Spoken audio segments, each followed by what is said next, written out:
the Duke and Duchess of Kent, live at Kensington Palace, which is home to the Royal Alpha Masonic Lodge.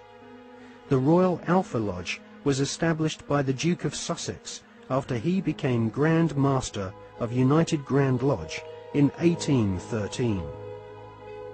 One of its most eminent members was the physician-in-ordinary to Queen Victoria, Sir William Gull, who Stephen Knight claims was responsible, along with several other eminent Freemasons, for the Jack the Ripper murders in Victorian London. Suitably, members of the Royal Alpha Lodge at Kensington Palace are called Princes of the Blood Royal.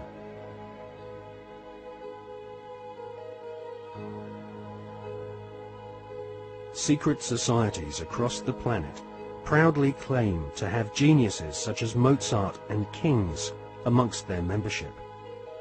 But none of these secret societies allow their members to speak of the rituals which go on behind closed doors in palaces and government buildings around the world. The satanic rituals of Freemasonry have been practiced by several kings of England, but all those questioned sweep Freemasonry's darkest satanic secrets under a very plush carpet.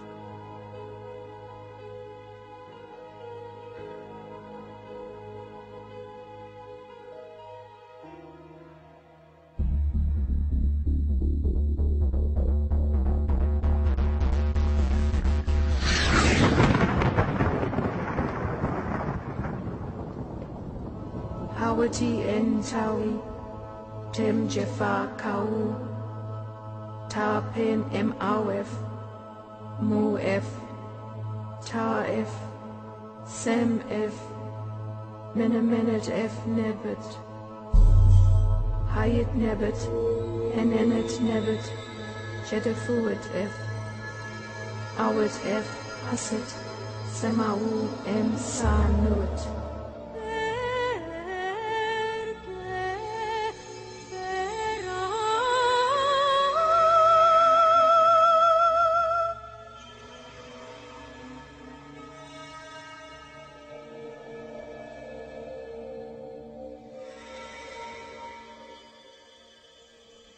One of the most influential secret societies spawned by the Bavarian Illuminati is the Order of the Golden Dawn. It was founded in 1887 by a Freemason, William Wynne Westcott, who claimed to have deciphered a coded alchemical script containing initiation rituals of a secret German occult order called Die Golden Dämmerung. Westcott already had plenty of experience conducting occult rituals. In 1865, he had helped establish a Masonic order called the Societas Rosicruciana, inspired by the Jewish magic of the Hebrew Kabbalah. These rituals are still enacted at study group meetings at the United Grand Lodge in London. For many years, the Golden Dawn held its meetings at the London headquarters of the Mark Masons. The Golden Dawn was plagued with scandal as rival high-ranking Masons wrestled for control of this influential Victorian secret society.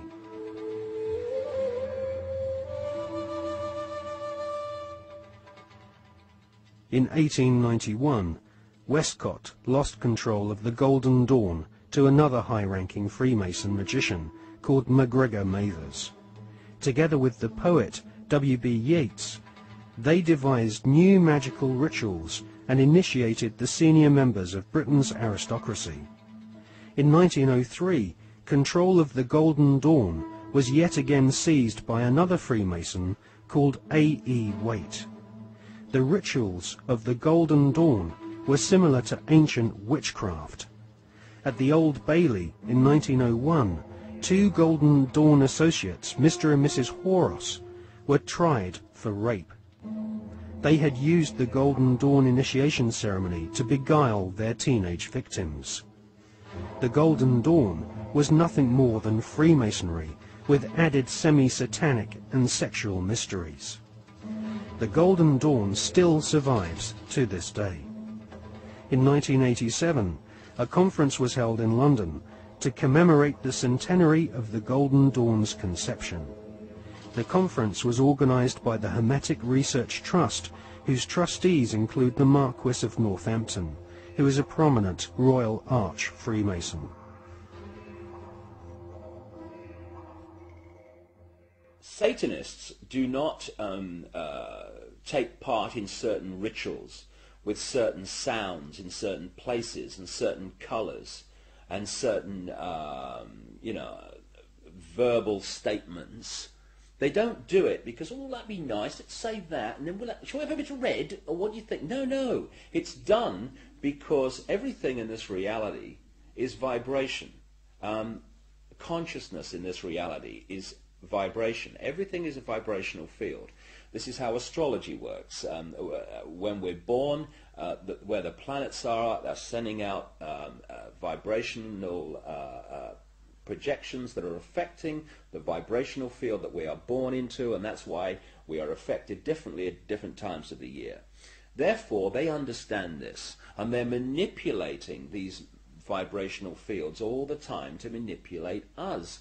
And so these rituals are just a pageant. It's like the Freemasonic rituals. You know, you talk to Freemasons, the vast majority of Freemasons not trying to manipulate anyone, not on a mass scale anyway.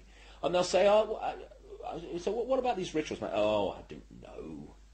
To do silly things where you try to leg up and bare your bloody breast. I don't know, it's an ancient bloody tradition. I don't know what it's all about. Anyway, they do a nice dinner, so you only have to do it once. They don't realise that these initiation rituals are actually set up to affect the participants in a certain way that allows these other dimensional entities, which folklore have talked about for thousands of years all over the bloody planet, this theme of possession by demons.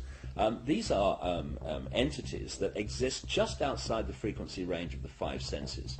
Because, again, because of the suppression of basic knowledge of who we are and the nature of life, we become child's play to manipulate. For instance, people look through their eyes and they think they're seeing everything in the space they're looking at. No, they're seeing a fraction of it. They're seeing a tiny frequency range that the five senses can access. Just like if you tune to radio 1, you get radio 1. You don't get radio 2, you get radio 1.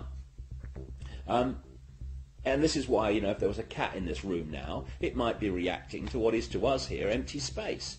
But it's not empty space to the cat because it has a greater visual frequency range.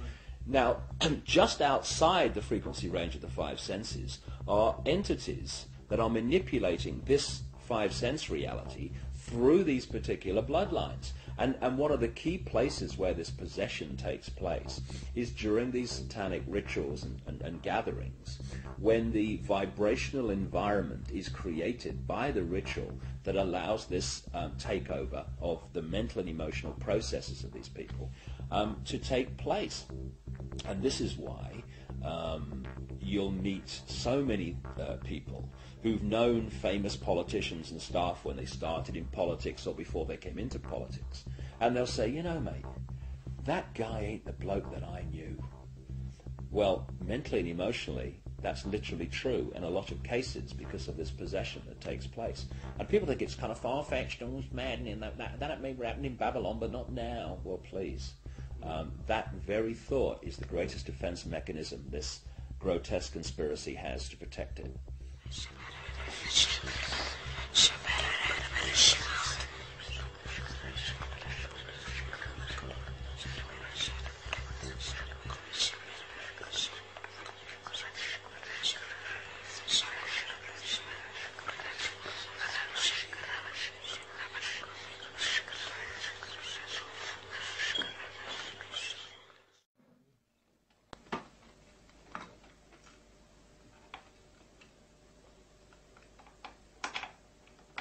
Ecco, vedi? Questo è agganciato qui, no? Tanto si aggancia di là, quindi è aperto dentro, no? Poi io leggo le mani qui, leggo i piedi qui al... Si può vedere questi?